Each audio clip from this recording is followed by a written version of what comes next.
नमस्कार आज अनुचिंता को आपण मानक स्वागत करुचे।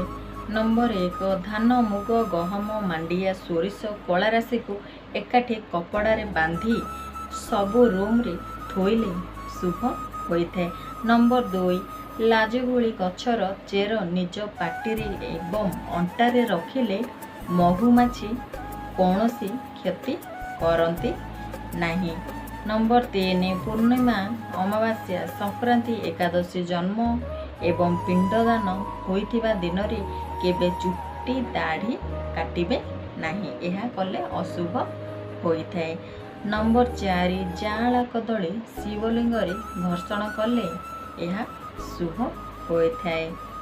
नंबर 5 सूर्यास्त परे बाहर लोकों को दही किंबा क्षीर केबे भी दियंतु नहीं। नंबर 6 देव कार्य पुरुष माने नड़िया भांगिबा निहाती आवश्यक। नंबर 8 सकाळे उठिबा परे अगाधुआ मुहरे गोटे ग्लास पानी निहाती पीबे, यह जदि करिवे आपण मानकर मंगलमय हेब।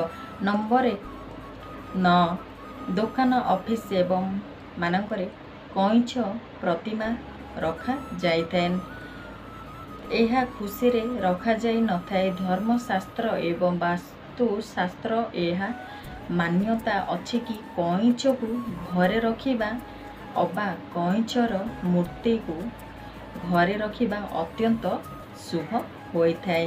कइछ विष्णुकर एक अवतार अटंती। भगवान विष्णु कइछर रूप धारण करी समुद्र मंथन समय रे मंथराचल पर्वत को निज पिठी रे धारण करिथिले। जो घरे कइछ अबा कइछर किछि प्रतिमा रही थाए सेही घरे श्री विष्णुक सहित माँ लक्ष्मी को अपार कृपा रही थाए। रहुछि नमस्कार।